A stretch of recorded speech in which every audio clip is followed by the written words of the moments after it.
Now, the rest of the story.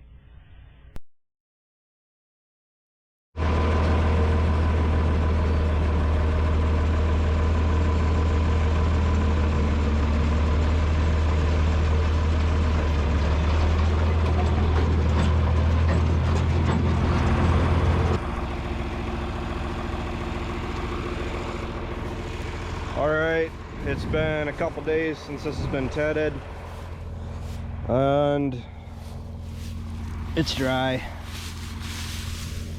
It's literally, it's a rake and immediately bail situation if it comes down to that. They're not calling, the next chance of rain they're calling for is tomorrow night, and we got we did one farm yesterday just to kind of get it out of the way because it was ready to go. But as far as today, we got 6 farms that were spread out on. Dad went to rake with the 79 and the wheel rake. I'm down here, the 4020 and the 258 New Holland. Not because I have to, like, this only has to be singled up. I mean, we could hit this with the wheel rake if we wanted to. A lot of it is we have 2 balers, drying weather today and tomorrow, but it's been on the ground long enough, it's dried out long enough. More or less, we got a tractor and a rake sitting there. Might as well be running everything. Why did we not use the gale? Because I don't really want to come down here with the gale and try to rake this, because I don't think that rake's, it's wore out. I don't think it would handle more of this long stemmy stuff, but there's no moisture here. We're good. I mean, as far as the ground is just, it's got a little bit of dampness to it, but it's kind of interesting to see how much it's actually greening up already in the low areas. That's what I'm looking for, is if I go through and get this stuff out, which is essentially bedding. I know I've been doing my research. They say cattle will eat this. They don't want to. They ain't gonna like it, but they will eat it. I mean, it's better than snowballs. It's not my intentions. It's like corn stalks.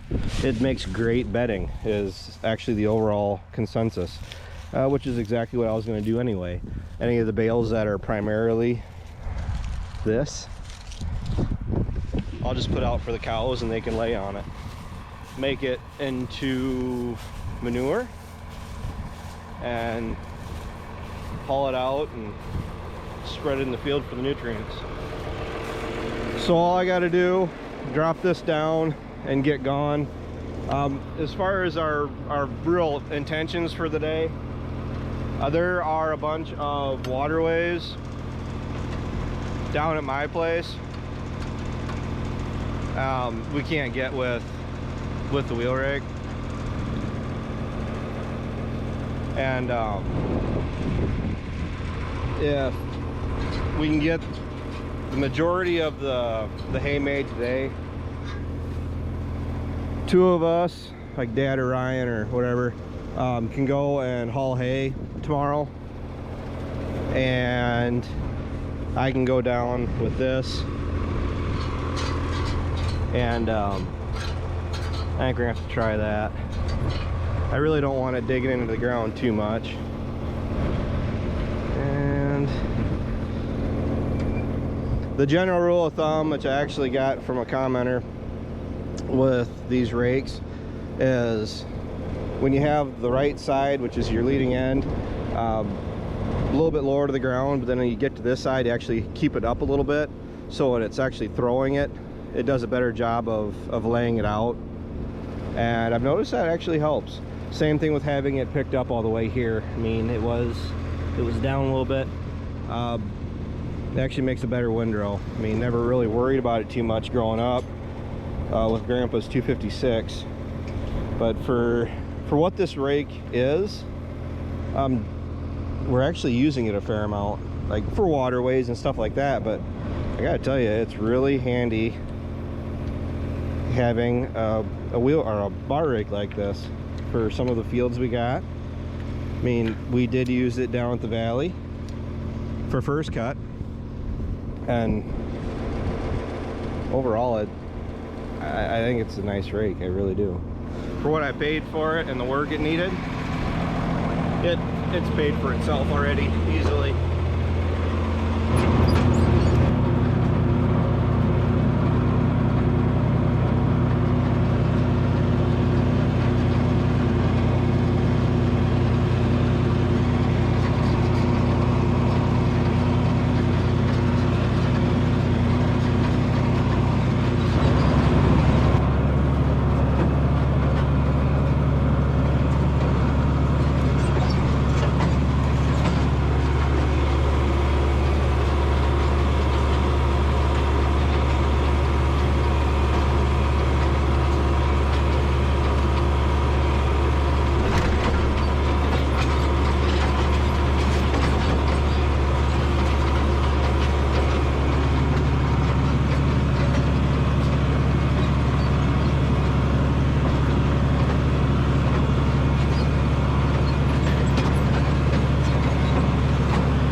Spending the morning raking hay, started baling about 1 o'clock.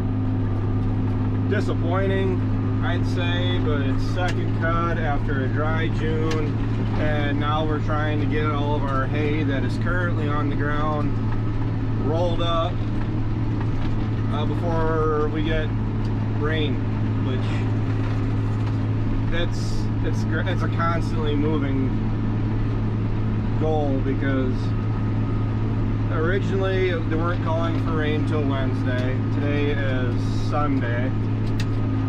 Well, now they have it. They pulled it back to Monday night, Tuesday afternoon, Tuesday night, and then Wednesday. And if we can get 3 days of whatever moisture, I'll take it. I can't tell you what I'd give for a rainy day right now, but the crops look crummy. I baled up a bunch of waterway hay starting out here, and the amount of corn that is 5 feet tall and rolled up is alarming. It's not super hot, to be honest with you. I was just a little bit chilled this morning on the 40/20. And that's what everybody's saying is what's saving us, is it's going to be cool and wet. Well, we might be getting cool when it's getting down to 47 degrees at night. That's right, it's still early July, going on mid-July. What is today? Today's the July 9th. So we're July 9th, and it was 46 degrees out when I got up this morning. I just read earlier that corn, the ideal degree temps that corn likes, that it grows in, is 56 degrees on the low end to 80, I want to say 86, might be 84. I second guess myself, it's probably 86. Anything above 86, anything below 56, it just doesn't do anything. And there's a lot of nice looking corn in the area if you're driving 55 miles an hour looking out the window, but I am in the belief right now where if you actually get out and go through the fields, I think you're going to be disappointed. I mean, it's too early on the beans. Beans can just look like absolute garbage, and if we get the right shower at the right time in August, beans will be made. And that's kind of what they're calling for on weather-wise. Oh, excuse me. They're calling for, it's supposed to be cooler and wetter, but we're just not seeing the weather yet. And the nitrogen that I put on down at the valley, on the bottom in particular, if you guys saw that in the video when I was raking down there, it's been 6 days since I did that, and the amount of growth that bottom ground has had is crazy. It's where I'm really kicking myself in the back end. Where nitrogen was high last year, I should have at least streamed on the bottom ground. I mean, the rest of the field, the farm, 2/3 of the farm, whatever, I know it's, but when you know that there's, even on a dry year like this, I mean, the tires were wet on the 40/20 driving down there this morning. Anywhere where there was shade in the low spot, it actually accumulated dew, and the ground has moisture in it. I'm in the belief where I really shouldn't gamble on at least the bottom ground. That third of the farm down there, albeit the best material down there as far as I'm concerned, in a first, second, or third cutting, I really should just never skimp on. Oh no.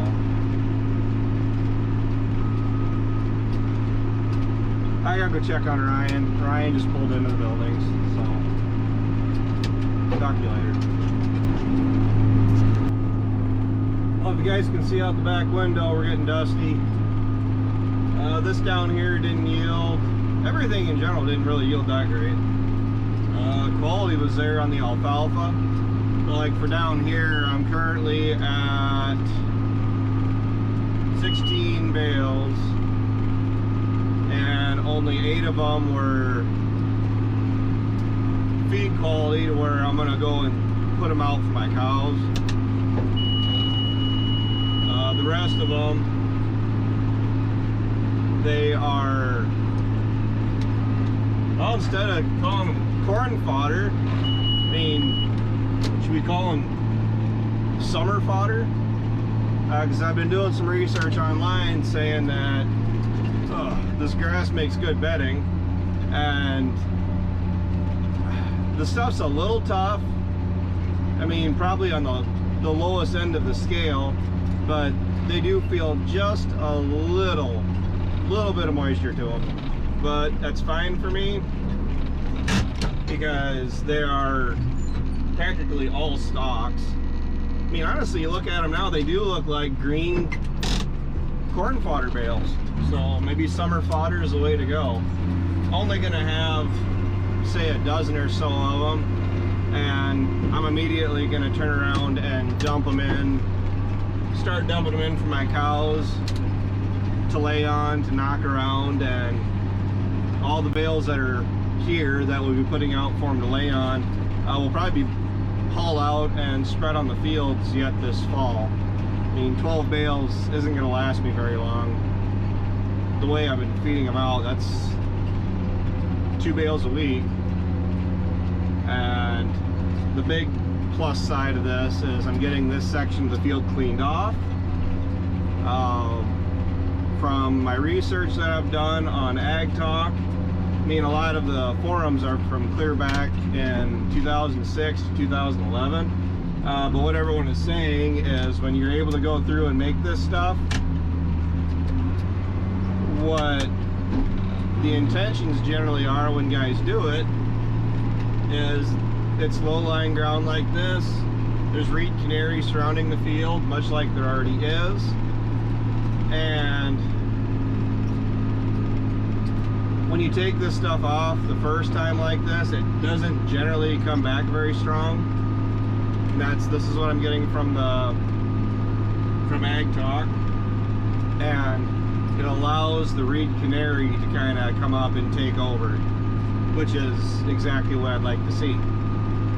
And this is hopefully not a last time, but this is the first time I've been able to bale this section of the field this early in the year. Largely, I'd say because we're dry all around the area. We just are. I mean, I'm very, very wishy-washy on my hay. 1 minute, one day, I'm not that wishy-washy, but one day I'm feeling comfortable enough where I got an order in for a bunch of bales. Well, I guess I got 2 orders in for two separate amounts of bales, and one day I'm feeling comfortable enough that, yep, I'm gonna call them up and tell them that they can have them. And then the next day it's back to, well, for how I'm sitting on feed currently, and it's a lot of what ifs as to whether or not I'm gonna have much of a second cut. And that is kind of alarming, because if I sell as much hay as I have currently got demand for, the bottom down here, including where I'm currently at, is 45. No, it's more than 45. It's probably closer to 47, maybe 50 acres. And you don't know what the weather's going to do. I don't know how the rest of the summer is going to play out. And what do I do if the only thing that makes any feed for the next second and third cut is this 40-some acres down here? Yes, I put nitrogen down. Yes, I'm going to be coming down with a foliar. And spraying Radiate is the big reason why I'm doing that. I have a little bit of weed pressure. I'm not currently worried about bugs yet, not down here. I do feel like there are a few grasshoppers starting to show up on the bench. But if I only have, okay, say 80 acres of hay to make yet, is 80 acres worth of hay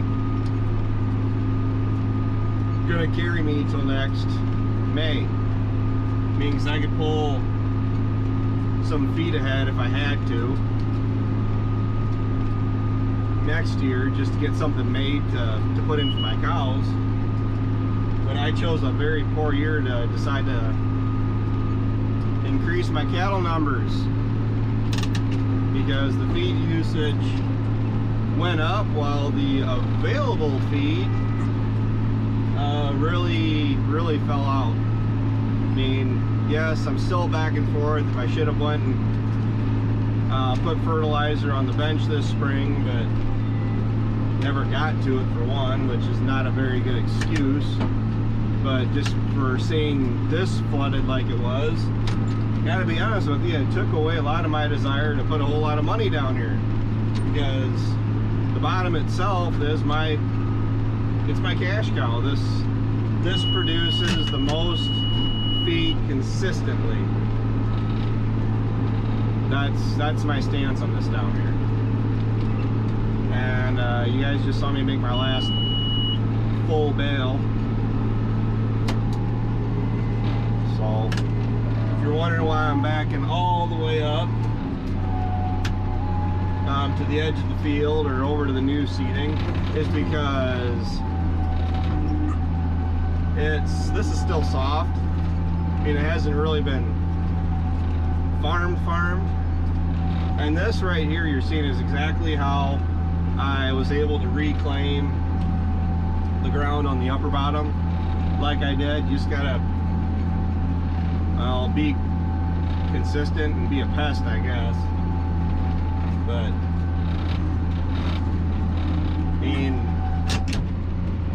honestly, my end game for down here is getting this section that I'm working on up to a point where it's able to be productive. Productive in regards to the fact that I can use it for something. I can make hay off of it, and even if there's a bunch of the stocky stuff in it, which I know it's what I know what it is, but I can still haul that up and put that out for my cows. I mean, I'm very confident right now. I made 724 bales last year total down here, down at my valley farm, not including what I made for waterways and my alfalfa ground. I'm very confident in the fact that if I would have came down and streamed on my nitrogen, I probably would have gained another 50, 100 bales minimum. Just seeing how much it's responding over here. But the big deterrent was the fact that nitrogen prices went stupid last year, and I was struggling to get $100 a ton for a lot of my feed. A lot of the bales I sold last year. I mean, so looking back, I should have kept all my hay in the shed and forward it to this year, but it's a weather thing, it's a farmer thing, you just don't know. So I'm gonna do this last little bit without getting stuck, but that's it, guys.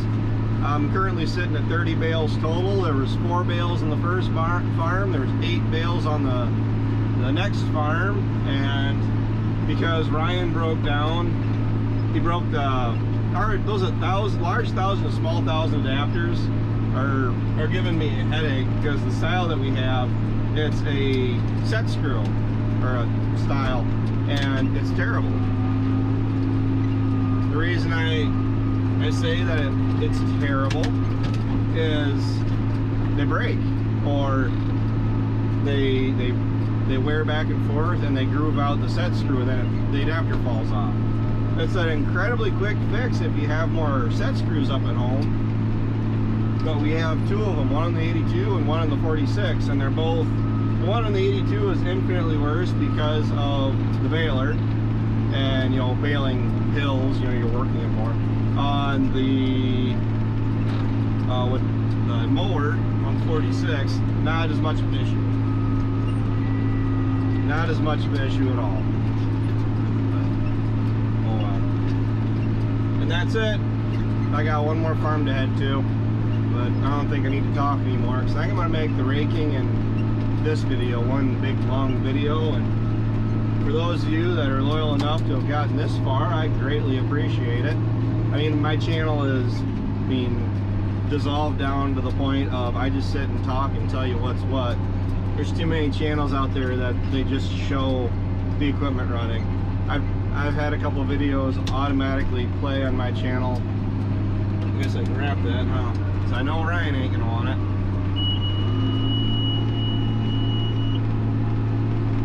But I gotta get the stuff off the field. It's leaving it down here, hitting it with a rotary mower and trying to take care of it that way just doesn't do it.